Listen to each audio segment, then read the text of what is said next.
Alright guys, so here it is, the UmiDigi S2, their very first 18:9 ratio phone with an infinity/full view display. A gorgeous device, but not without its flaws, and actually it's one very significant flaw, but we will get to talk about that later. First, let's have a look at the design. As you can see, the UmiDigi S2 is a beautiful phone, especially here in the red version with the black antenna lines, entirely made from metal, a very unique and beautiful design, very slim device considering the large 5000 milliamps battery inside. Great build quality, really nothing to complain about there, everything fits really well. And also the buttons don't rattle, which is very nice.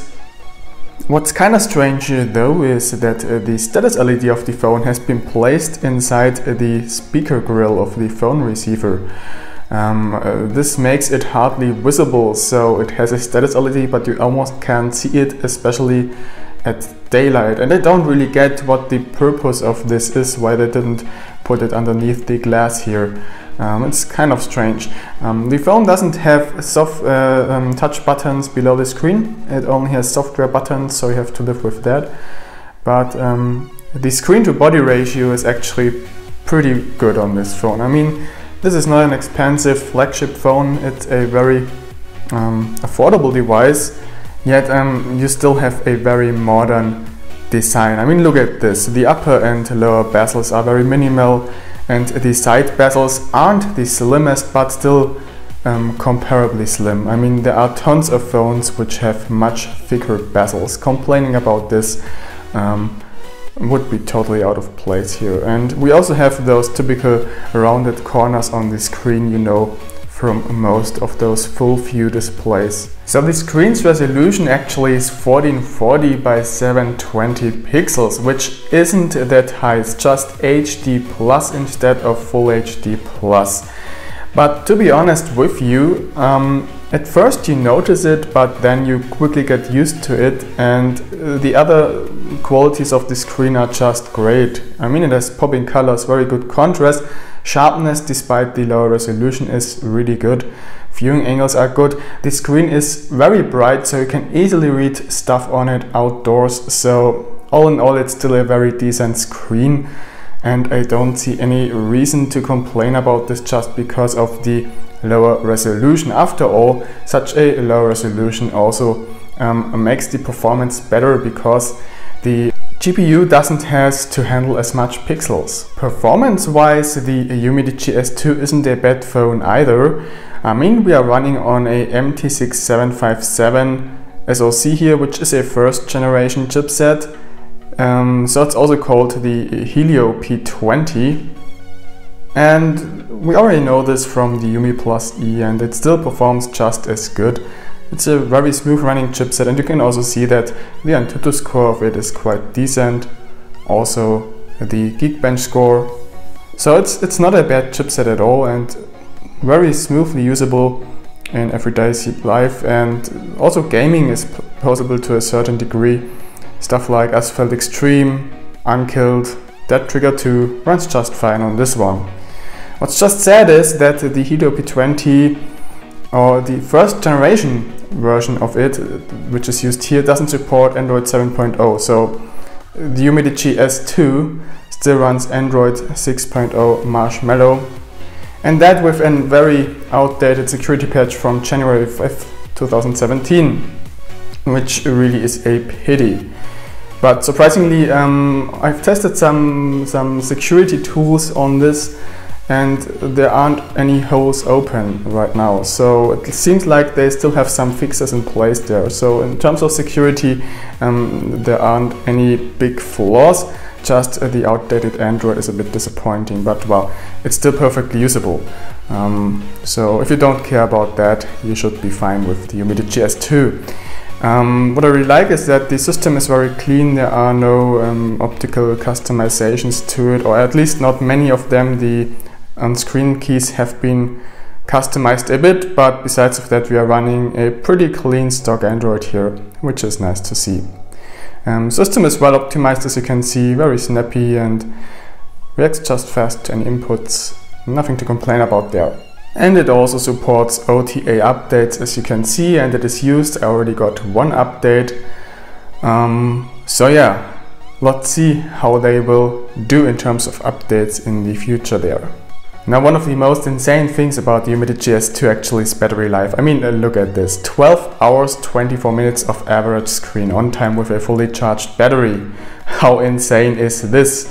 So battery life is awesome. Currently I'm getting around 3 days of battery life with this phone with my normal intense usage. I don't have to limit myself. I can play games, I can watch Netflix, I can watch YouTube, do phone calls, use GPS, use the camera, and I still get 2 to 3 days out of it, depending on what screen brightness I'm using. But if I'm using the automatic brightness control and not the maximum setting all the time, I'm easily getting 3 days out of this battery, which is just insane. And look at the standby time, 230 hours.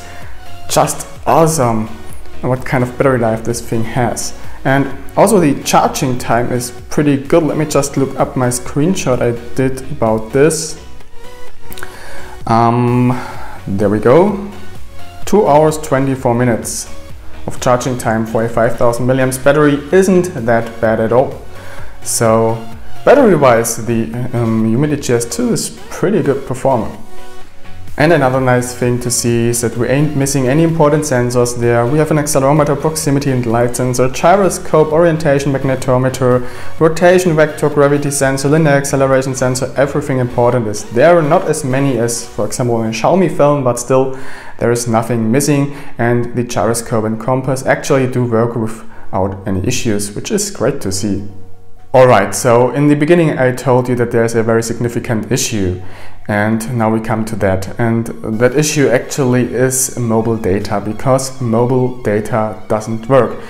A lot of reviewers don't tell you that. Apparently I've watched a couple of reviews and just very few of them told that mobile data doesn't work. But if you look around forums about UmiDigi or other phones where the UmiDigi S2 is covered, you will find a lot of people saying that mobile data doesn't work for them.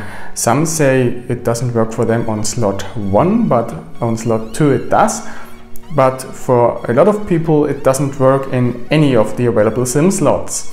So in the beginning, right away I noticed that mobile data doesn't work, so I am affected by this as well. But when I put the SIM card in the second slot, it did work for me until there was an OTA update, and since then I cannot use mobile data at all on this phone. Let me just show you what happens if you use mobile data. So I'm now disabling my Wi-Fi, and let's check if mobile data is activated. It is.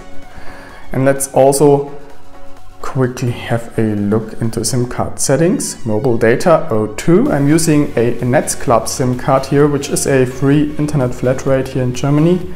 I have the wrong APN inside of here right now, so let's switch it to the right one, which is the O2 internet. There we go. And just to make sure, let's reboot the modem by going into airplane mode and then switching it back on. Alright, so now I'm back connected to the mobile network with an edge connection, and I'm actually into national roaming right now. So let's check out what happens if I try to access the internet. Normally it should start loading now, but you are offline. It says I don't have an internet connection, despite I clearly have one. I am connected to the mobile network with a mobile data connection established. And I can repeat this numerous times. Sometimes some kilobits of data flow right after connecting, but then it goes back to 0. So clearly some software bug going on. And let me just switch the SIM trace now. Let me just pull out the SIM card and put it into the slot 2. So there we go.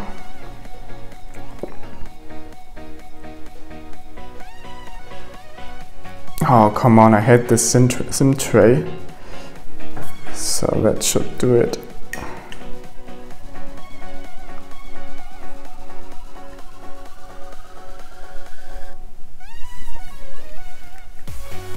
On this phone it's kind of hard to put SIM cards inside. It always gets stuck somewhere. There we go. So now I've placed the SIM card into the second SIM tray, and let's just wait for it to connect again. There we go. We even have 3G right now. As you can see, reception quality of mobile networks is just average on this phone. High-end phones usually get 2 to 3 bars of 3G in this room. This one gets 0 to none.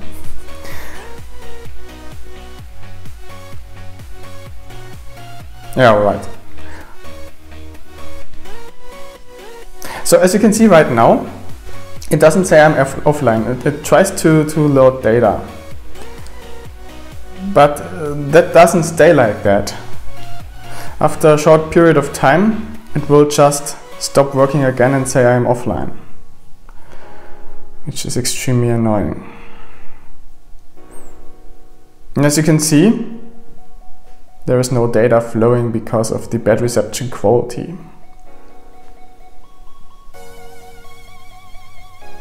Let me just switch to some other place where I have a better reception quality to check out if it's working there. Alright, there we go. Now I have a much better reception quality. And as you can see, it's loading. So actually mobile data is working now. It didn't a single time during the last week, and I used this phone almost every day.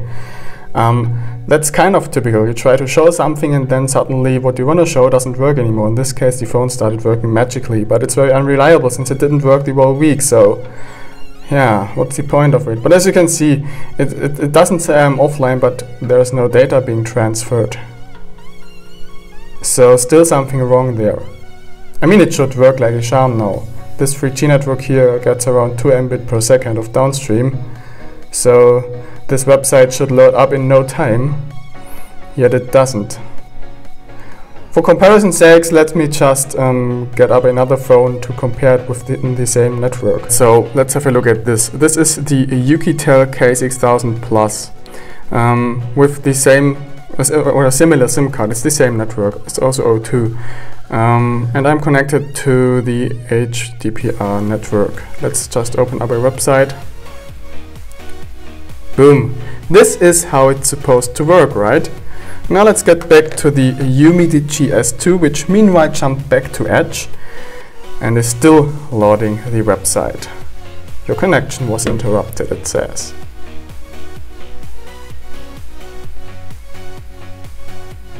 Let's try that again. Nope, it's not loading. So, what's the bottom line of that? Basically, the UmiDigi S2 is a pretty decent phone for the price tag. I mean, design-wise, it's top-notch. Screen is also stunning. The format is very nice. The quality of it is really good despite the low resolution. Performance is okay. Software a bit outdated, but most will probably be able to live with this. And camera is halfway usable. Reception quality isn't the worst. Mobile network is mediocre, but Wi-Fi is okay. GPS is working okay. And Bluetooth does work okay too. We have a pro battery life, we have a acceptable audio quality there. So the phone does a lot of things right. It's just this annoying issue with mobile data that makes it absolutely not recommendable right now. If you plan to purchase the UmiDigi S2, please wait.